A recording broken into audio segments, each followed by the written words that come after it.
जब अनजान जगह पहुंचकर लगता है यहाँ पहले भी आ चुके हैं।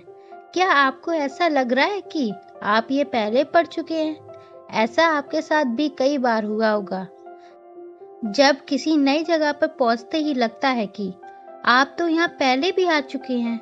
ऐसा ही कई बार दोस्तों के बीच बैठे हुए या किसी मुद्दे पे बात करते हुए लगता है कि बिल्कुल सही बात पहले भी हो चुकी है। कब, कहाँ, बस ये समझ नहीं आता। आप कुछ सेकंड के लिए इस फीलिंग के बारे में सोचने की कोशिश भी करते हैं, लेकिन जब कोई पुराना तजुर्बा याद नहीं आता तो आप आगे बढ़ जाते हैं। इस फीलिंग को कहते हैं डेजा वू। तो हम आज जानेंगे डेजा वू क्या है, इसके पीछे का रहस्य। अगर आप चैनल पर नए हैं तो चैनल को सब्सक्राइब कर लें, वीडियो को लाइक कर लें, बेल आइकन को जरूर प्रेस करें। तो हम शुरू करते हैं। ये डेजा वू क्या है? डेजा वू एक फ्रेंच शब्द है जिसका मतलब होता है पहले भी महसूस किया हुआ। डेजा वू के भीतर दो तरह की फीलिंग होती हैं। डेजा विजेट यानी पहले भी देखी गई जगह, और डेजा वेकू यानी पहले भी जिया हुआ। इन दोनों भावनाओं से ही बनती है डेजा वू की फीलिंग। लेकिन जब आप पहले कभी उस जगह पर गए ही नहीं और ना ही कभी वही घटना पहले हुई, ये डेजा वू की फीलिंग कहाँ से आती है? क्या इसका पुनर्जन्म से कुछ लेना देना है? एक उदाहरण से इसे समझिए। किसी टीम के एक मेंबर को बिस्तर, कंबल, तकिया, सपने जैसे शब्दों का जिक्र किया। ये सभी शब्द आपस में जुड़े हुए हैं, लेकिन इस टीम ने कहीं भी वो शब्द नहीं बोला जो इन शब्दों को जोड़ता है, जैसे नींद। कुछ देर बाद जब उस मेंबर से पूछा गया कि ना से शुरू होने वाली शब्द का जिक्र किया था, उसने मना कर दिया। लेकिन जब उससे एक एक करके ये शब्द पूछे गए और नींद शब्द के बारे में पूछा, मेंबर थोड़ा कंफ्यूज हो गया कि उसने ये शब्द सुना था या नहीं। कुछ देर सोचने के बाद उस मेंबर ने कहा कि उसने नींद शब्द भी सुना था। इसके पीछे का कारण ये था कि जब बिस्तर, कंबल, तकिया, सपने जैसे शब्द उस मेंबर के सामने बोले गए थे, उसके मन में नींद की भावना भी पैदा हुई थी।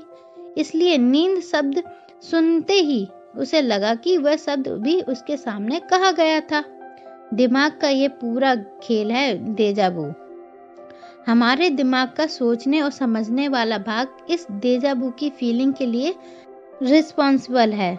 जब हम बहुत थके हुए होते हैं या बहुत ज़्यादा रिलैक्स करते हैं, हमारा दिमाग या तो थका होता है या सोया हुआ होता है। ऐसे में कभी कभी हम मिलते जुलते शब्दों जैसे या मिलती जुलती भावनाओं को एक पुरानी याद समझ लेते हैं, और ऐसे में ना ही जाने डेजा वू की भावना जन्म लेती है। वैज्ञानिक के आधार पर एक थ्योरी है।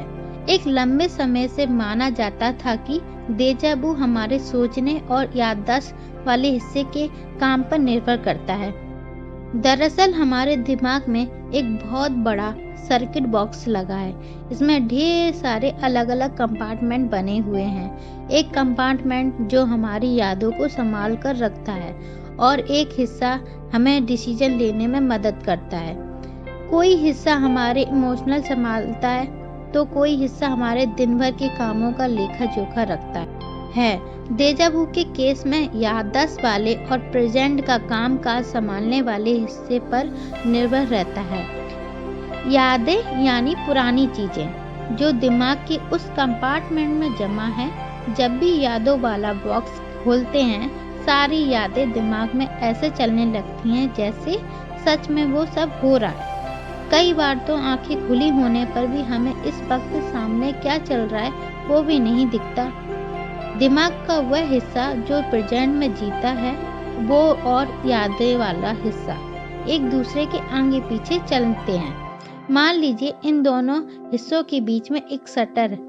अगर प्रेजेंट वाला हिस्सा काम कर रहा है तो यादों वाला बंद रहेगा।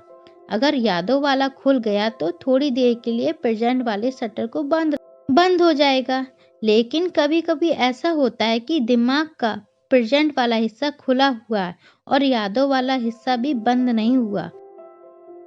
इस तरह एक ही समय में दोनों हिस्से खुले रह गए, इसलिए हमारे दिमाग को लगता है कि इस जगह या इस घटना को हम यादों वाले बॉक्स से निकाल रहे हैं। दिमाग कंफ्यूज हो जाता है, जो अभी पहली बार देखा उसको भी पुरानी यादें समझ लेता है।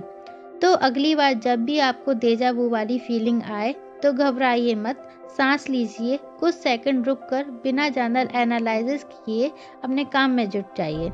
Thank you for watching. अगर आपको वीडियो पसंद आए तो वीडियो को लाइक करें, चैनल को सब्सक्राइब करें। मिलते हैं एक नई वीडियो के साथ, तब तक के लिए बाय बाय।